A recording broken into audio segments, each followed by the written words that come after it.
मैं मां भारती को, भारत की मातृशक्ति को प्रणाम करता हूं।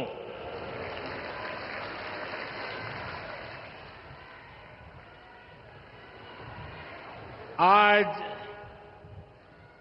यहां इतनी बड़ी संख्या में माताएं, बहनें, बेटियां हमें आशीर्वाद देने आई हैं। मैं आप सभी बहनों के दर्शन पाकर धन्य हो गया हूं।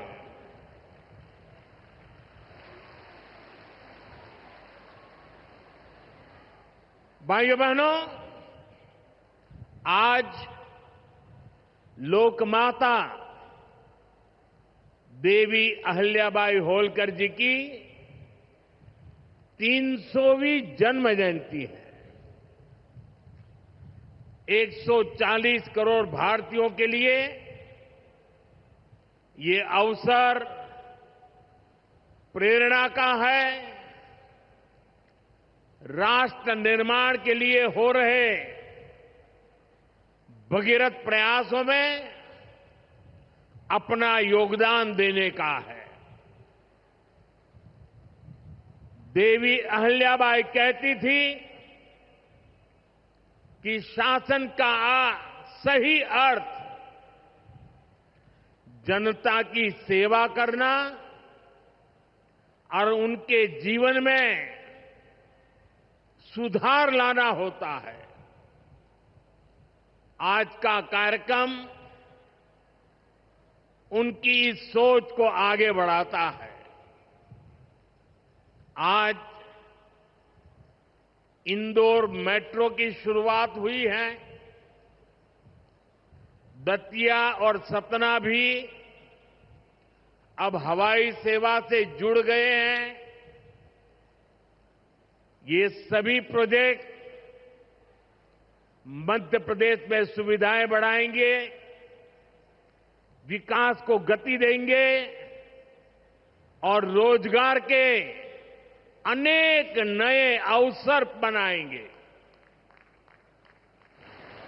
मैं आज इस पवित्र दिवस पर विकास के इन सारे कामों के लिए आप सबको, पूरे मध्य प्रदेश को बहुत बहुत बधाई देता हूं। साथियों, लोकमाता देवी अहिल्याबाई होलकर, ये नाम सुनते ही मन में श्रद्धा का भाव उमड़ पड़ता है। उनके महान व्यक्तित्व के बारे में बोलने के लिए शब्द कम पड़ जाते हैं। देवी अहिल्याबाई प्रतीक है कि जब इच्छा शक्ति होती है, दृढ़ प्रतिज्ञा होती है, तो परिस्थितियां कितने ही विपरीत क्यों न हो, परिणाम लाकर दिखाया जा सकता है। 250-300 साल पहले जब देश गुलामी की जंजीरों में जकड़ा हुआ था, उस समय ऐसे महान कार्य कर जाना कि आने वाली अनेक पीढ़ियां उसकी चर्चा करें, ये कहना तो आसान है, करना आसान नहीं था। साथियों, लोकमाता अहिल्याबाई ने प्रभु सेवा और जन सेवा, इसे कभी अलग नहीं माना। कहते हैं वे हमेशा शिवलिंग अपने साथ लेकर चलती थी। उस चुनौतीपूर्ण कालखंड में एक राज्य का नेतृत्व कांटों से भरा ताज कोई कल्पना कर सकता है? कांटों से भरा ताज पहनने जैसा वो काम,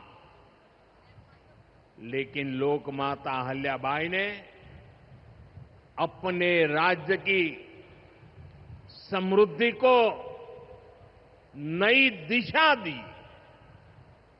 उन्होंने गरीब से गरीब को समर्थ बनाने के लिए काम किया। देवी अहिल्याबाई भारत की विरासत की बहुत बड़ी संरक्षक थी। जब देश की संस्कृति पर, हमारे मंदिरों, हमारे तीर्थ स्थलों पर हमले हो रहे थे, तब लोक माता ने उन्हें संरक्षित करने का बीड़ा उठाया। उन्होंने काशी विश्वनाथ सहित पूरे देश में हमारे अनेकों मंदिरों का, हमारे तीर्थों का पुनर्निर्माण किया। और ये मेरा सौभाग्य है कि जिस काशी में लोक माता अहिल्याबाई ने विकास के इतने काम किए, उस काशी ने मुझे भी सेवा का अवसर दिया है। आज अगर आप काशी विश्वनाथ महादेव के दर्शन करने जाएंगे तो वहां आपको देवी अहिल्याबाई की मूर्ति भी वहां पर मिलेगी। साथियों, माता अहिल्याबाई ने गवर्नेंस का एक ऐसा उत्तम मॉडल अपनाया जिसमें गरीबों और वंचितों को सबसे ज्यादा प्राथमिकता दी गई। रोजगार के लिए, उद्यम बढ़ाने के लिए उन्होंने अनेक योजनाओं को शुरू किया। उन्होंने कृषि और वन उपज आधारित कुटीर उद्योग और हस्तकला को प्रोत्साहित किया। खेती को बढ़ावा देने के लिए छोटी छोटी नहरों की जाल बिछाई, उसे विकसित किया। उस जमाने में आप सोचिए, 300 साल पहले जल संरक्षण को बढ़ावा देने के लिए उन्होंने कितने ही तालाब बनवाए। और आज तो हम लोग भी लगातार कह रहे हैं, कैच द रेन, बारिश के एक एक बूंद के पानी को बचाओ। देवी अहिल्या जी ने 250-300 साल पहले हमें एक काम बताया था। किसानों की आय बढ़ाने के लिए उन्होंने कपास और मसालों की खेती को प्रोत्साहित किया।